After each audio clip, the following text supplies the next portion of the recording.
Hey, Bills Mafia. We know there's only one topic every day. All Bills, all the time.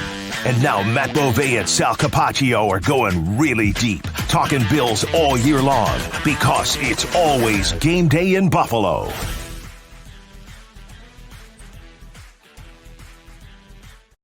You know, Matt and I, we had a scheduled podcast to record. It's always game day in Buffalo. And as it is always in this business, you never know when something significant is going to break. We always say we're like doctors on call. We're not doing the work of doctors. I want to make that clear.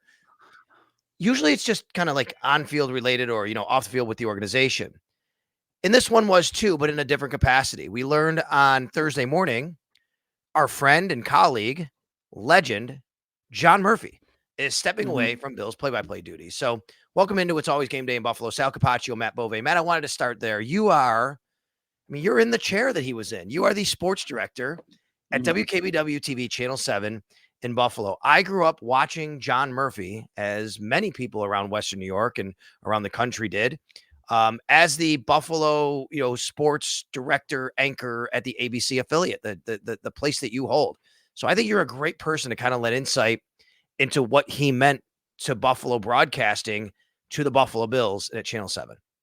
So first off, congratulations to him. He's going to have more time to spend with his family, to do the things that he loves. We wish him all the best. I have had the pleasure of working with Murph for just a couple different years as he was a contributor on our special show, Leading the Charge.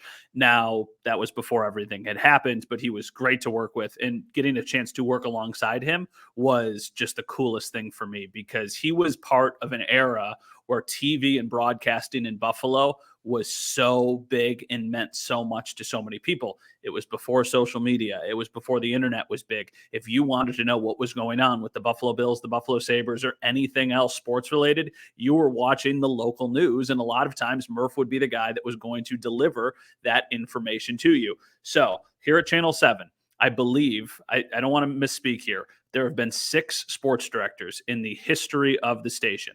The first one was Rick Azar, who is an absolute legend, Irv, Rick, and Tom. But Yes, when Rick left, it then went to Bob Kaczynski, who then went to Empire Sports. And then after Bob left, that's when I believe Murph took over. So Murph was there. Murph was at Channel 7 for about 18 years. And that's when Channel 7 was still very much the powerhouse station that almost everybody in the market watched, because it was still part of that era. Even though Rick had left, Irv and Tom were still here. So for a long time, he was going alongside Irv Weinstein, who is one of the most famous local anchors in television history, not even just Buffalo history. That's right. So Yeah. he got to work with him. Then Murph started to do the work with the Bills, eventually left. Jeff Russo took over. After Jeff Russo, it went to Joe Buscaglia and then to myself. So those are the 6 people who have had kind of that chair, but he is a legend in Buffalo. And what I said this morning, this isn't even from a Channel 7 standpoint. For a certain era, a certain generation of person, Bills fan, they think of Van when they hear, or when they're thinking of Bills highlights, they immediately go to Van. But for people my age, I'm 31 or close to my age, a lot of us think of Murph. I think of Murph as the soundtrack to all of the big moments that I can remember as a Bills fan growing up, because Van retired when I was 10 years old. So I don't really remember any of the Van calls except the legendary ones that are always played, the comeback game and all of the moments from the Super Bowl era. But for everything after that, Murph is the voice that I think of, and what a voice and what a legend in this community and really in the NFL. People know Murph everywhere. And sitting next to Murph oftentimes was his wife, Mary Travers Murphy, and she was an anchor at Channel 7 as well, right? How cool is that, right? Having your wife on set with you, and it could be challenging, but they have such a great relationship, and they're great friends, and I'm grateful to have a relationship as you do with Murph and be his friend, but I'm also indebted, and let me tell you why. So right around mid 2000s, Trent Edwards era, 07, 08, somewhere in there, I came back to Buffalo for training camp. I just wanted to come up, wanted to go to training camp. I was living in Florida.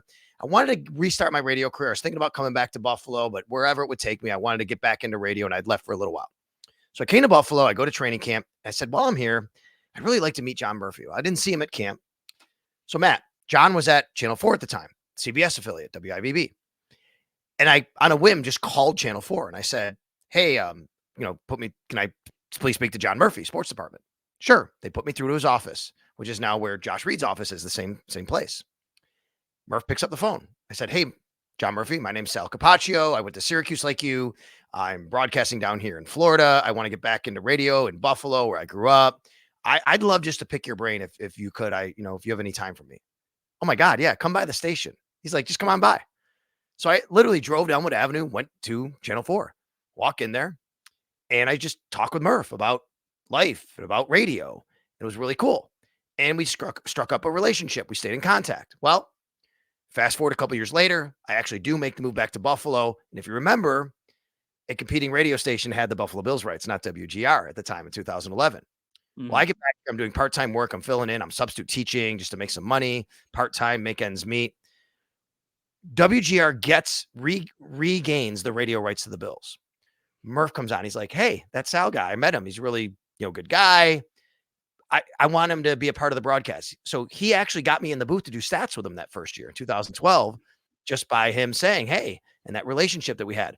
And then, of course, Joe was the sideline guy. He was the beat reporter, Joe Biscaglia. Joe winds up moving on to TV, as you said, Channel 7. That's where he went.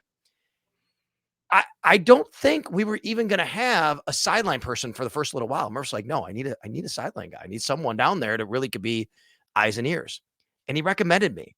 And we talked through it.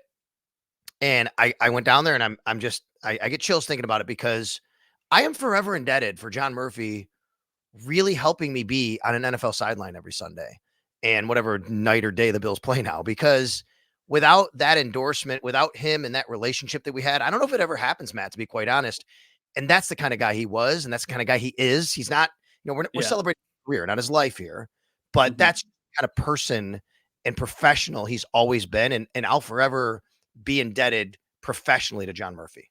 Yeah, absolutely. I think in this setting and in a lot of other similar situations, that is a Buffalo guy looking out for another Buffalo guy who he sees has passion for this, and that means something to him. Like, that's him looking out for another Western New Yorker, because there's a lot of people who would have wanted that job and who could have probably done the job. But he's like, no, I like Sal. I trust Sal. And he gets what this team means to this community. And I think that's something that we both appreciate as people who grew up here, whose lives, so much of this is all intertwined with the Buffalo Bills, with John Murphy on the call, with Van Miller on the call. And for me, like, Keith Bradford is somebody who has been a mentor to me since I walked in the door at Channel 7.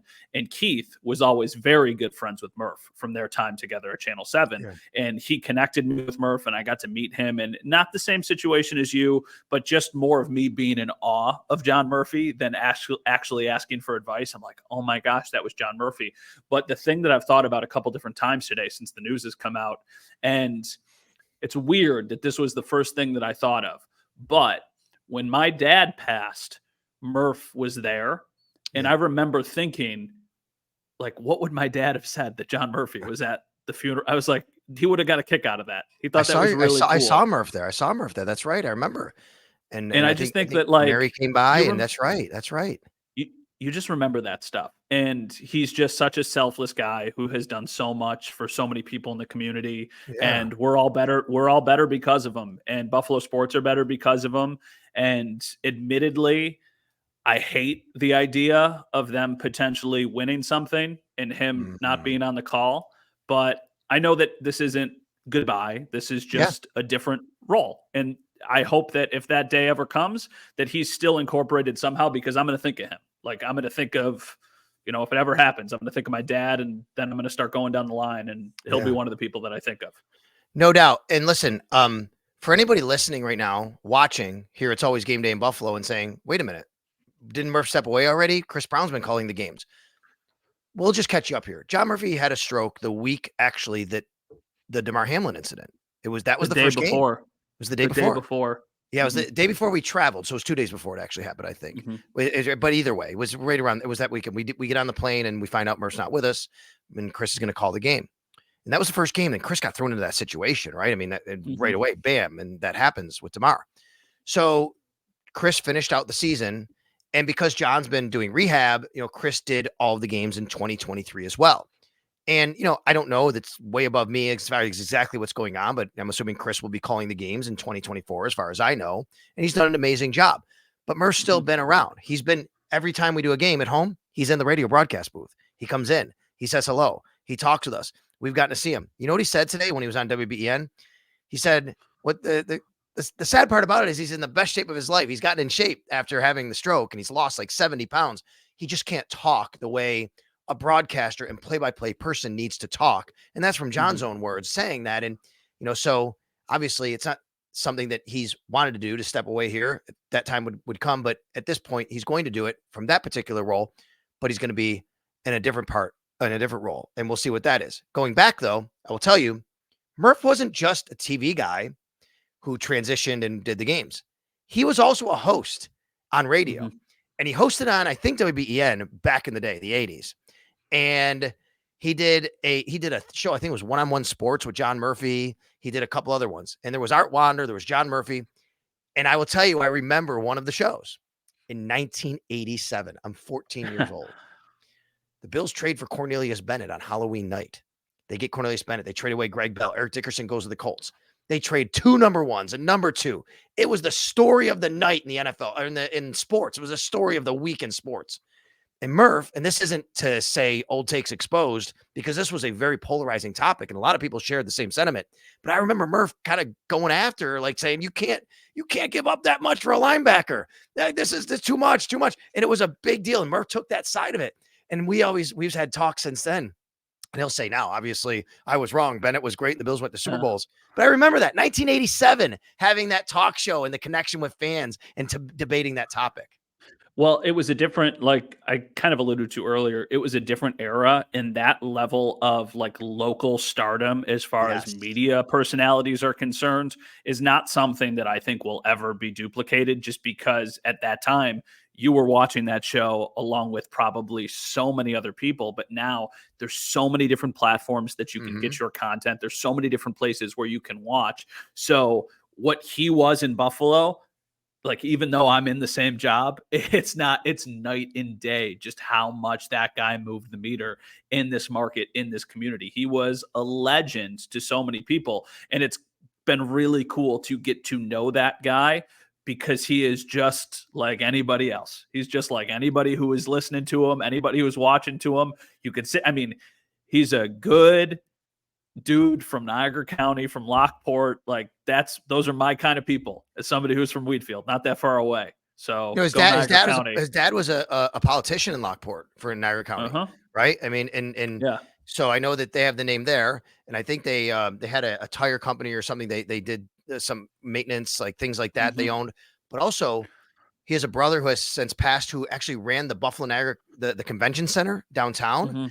I mean, his family so well known in Western New York, and that's the thing. Murph knows everyone. Like, I pride myself. I always tell people, like, yeah, you want something done, I know who to call in Buffalo. Like, I'll get something done for you. I know people. Murph knows everybody. It's crazy. You can go to any Damon basketball game. He is right there watching Mike McDonald's game. I saw him. I go to my first game, but Murph's always there. Murph knows everybody.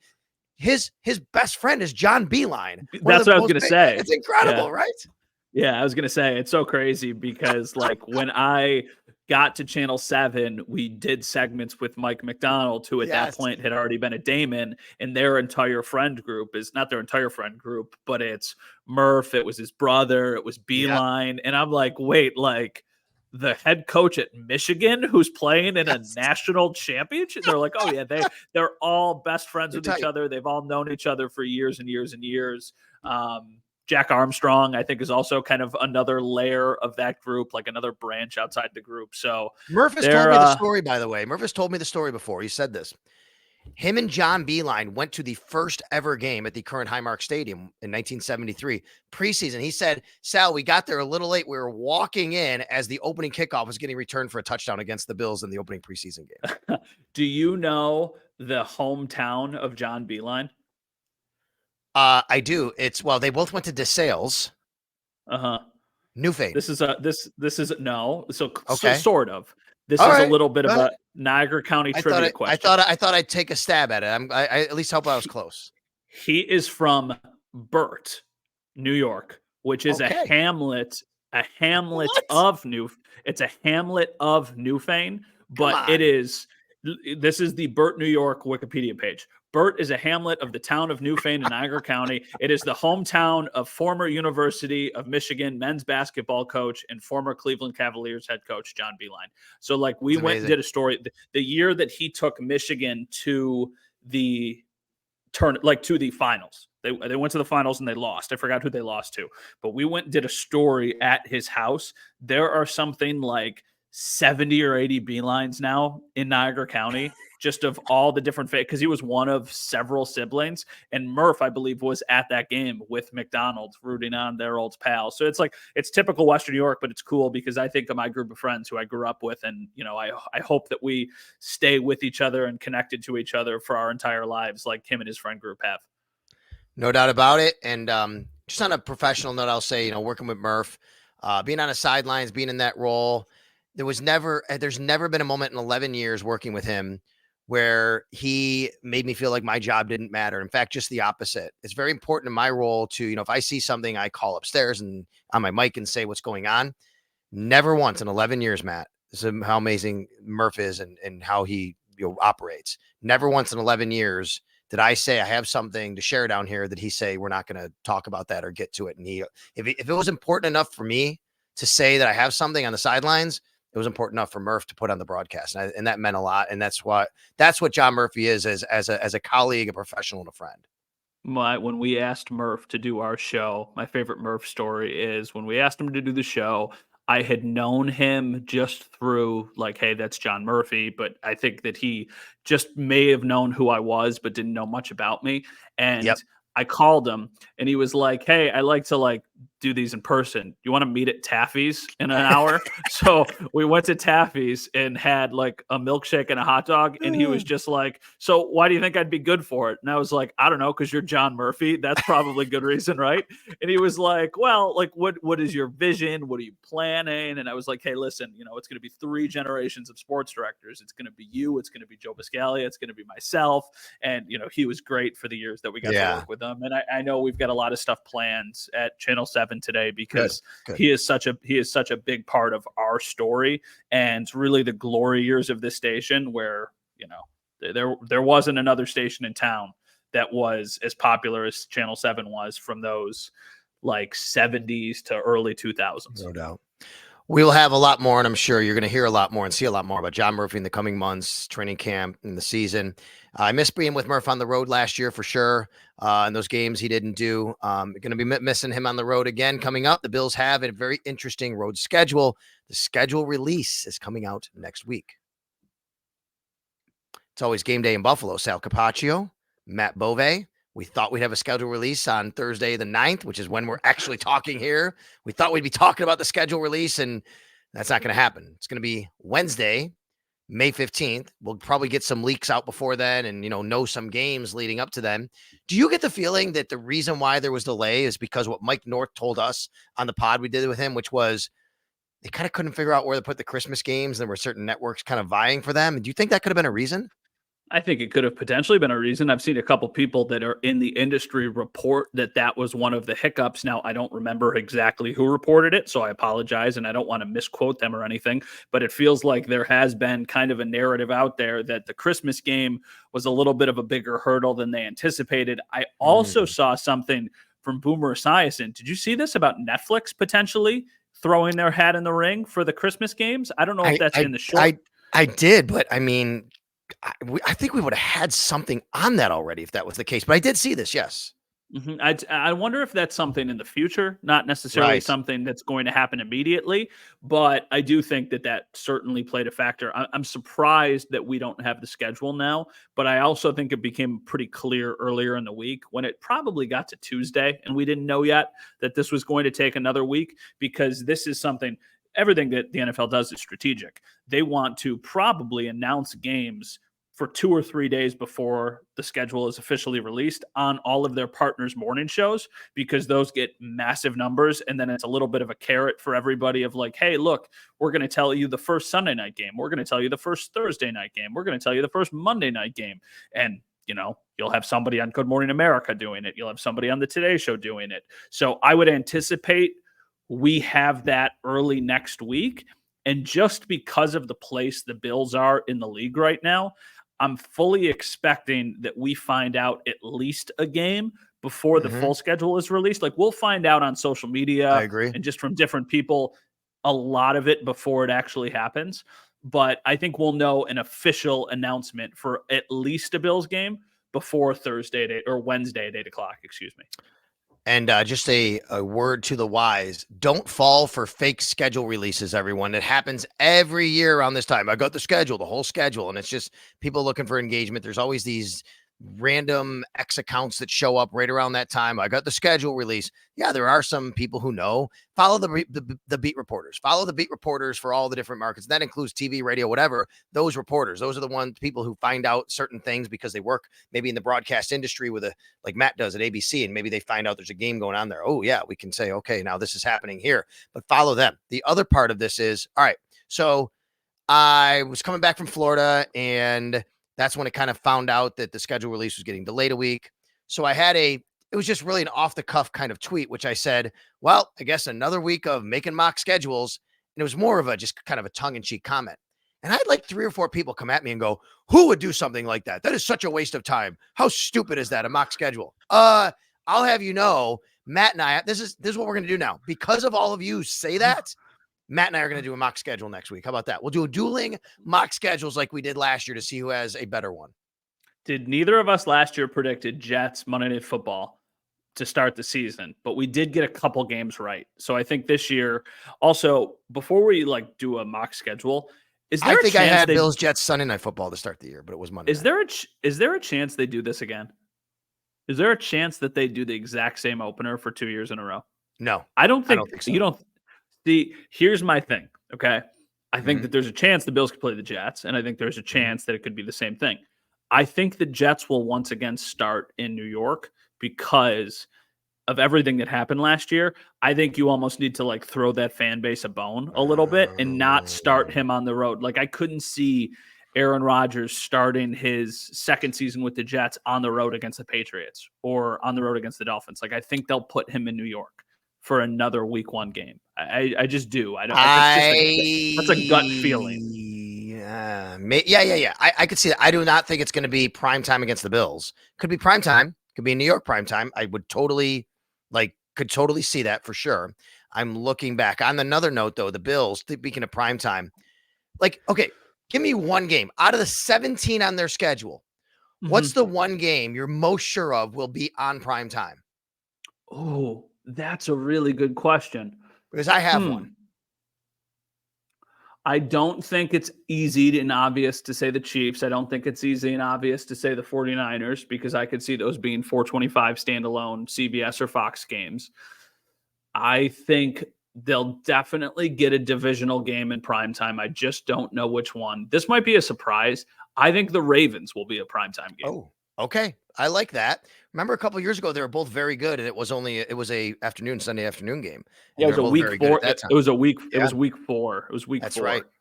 Okay, so I do think, without knowing which game, I do think one of the Miami Dolphins games will be a primetime game. I don't know which one. I think it's one of them. Okay, so that would be the one. But I completely disagree with what you said a minute ago about San Francisco. I think San Francisco's primetime almost definitely. To me, that's the number one, and it comes from Mike. If you listen to him, he kind of mentioned that game once or twice. Yeah, he did. And how big it was. And I'm thinking they're not putting that game on a random 425.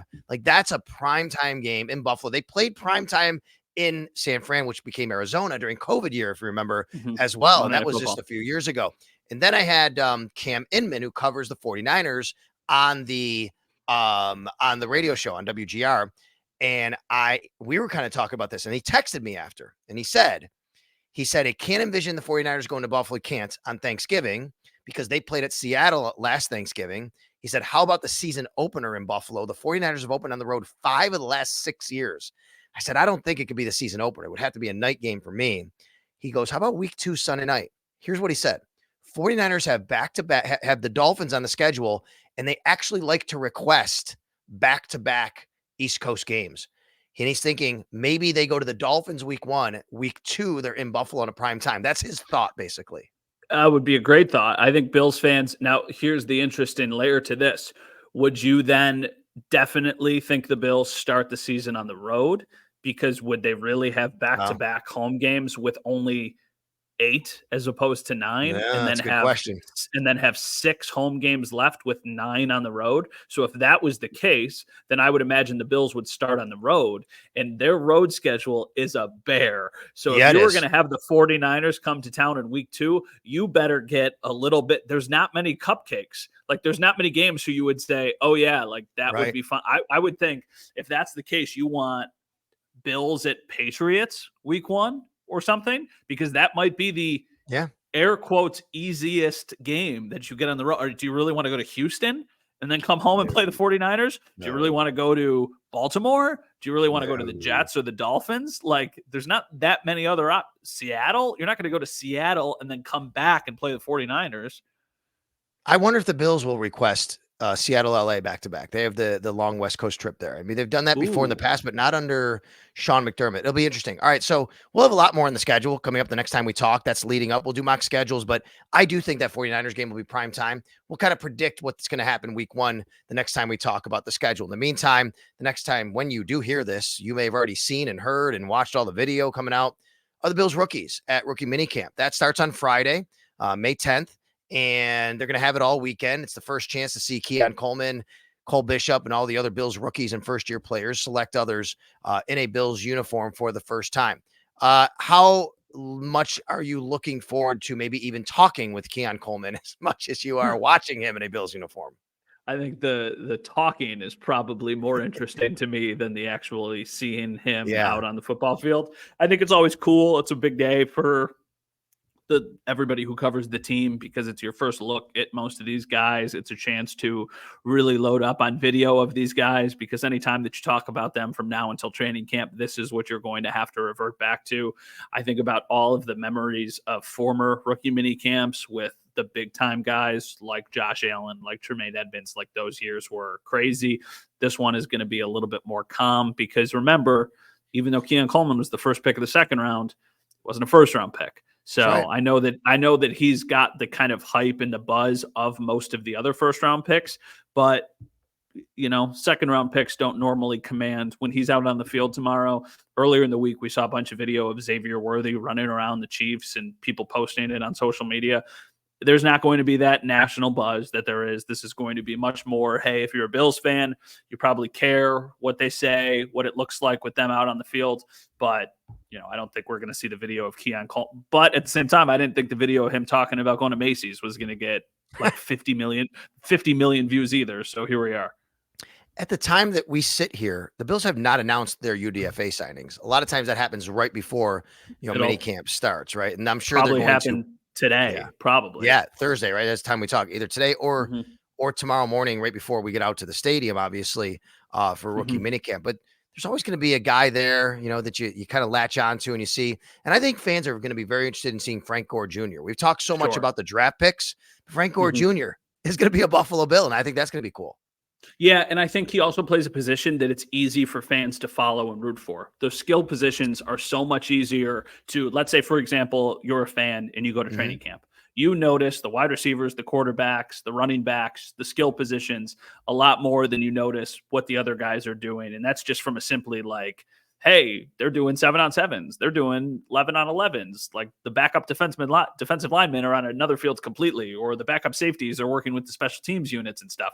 So, yeah, I think that he's going to be the fan favorite I think right now, tell me if I'm wrong, of the guys that they acquired in the draft or post-draft is the 4th most popular and probably player that people are excited about. Besides their top 3 guys, besides Coleman, actually, let's say it's a tie with Ray Davis, but Coleman, Bishop, Dwayne Carter, and then Ray Davis / Frank Gore Jr. Yeah, I might push back a little bit on the rugby player, because he's going to be maybe not popular, but the intrigue, I guess. But you're right. Travis Clayton. But even that, like, it had to give me a second to remember his name, right? So that, to your point, like, yeah, obviously Frank Gore has the name. How cool is it too that Frank Gore Sr. is so excited and pumped for his son to be coming to Buffalo? When he was here, he got to know Bean and McDermott, and that's a big reason why he's excited, because he knows the kind of organization that his son is stepping into. I think that this should be used as a little bit of, I don't want to say an endorsement, but Yeah.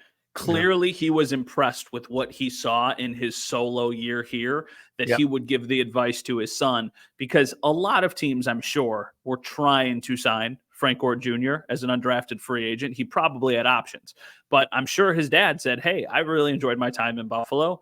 James Cook is 2 years into it. They probably need a bruiser. We think that maybe you could come in there and actually earn a job or earn a spot on the practice squad." So I think that it says a lot that Frank Gore liked the organization and probably Josh Allen enough that he would recommend his son come here. All right. Well, listen, rookie mini camp's happening over the weekend. The schedule release is on Wednesday. We're going to talk all about it. You can follow Matt and watch him over at WKBW TV channel 7. Once again, just kind of remind everybody you got some stuff coming up with Murph, and you guys are going to be, covering rookie mini camp and all that. Yeah, so of course we're going to cover on Thursday by the time some of you listen to this, but it'll all be on our website, wkbw.com.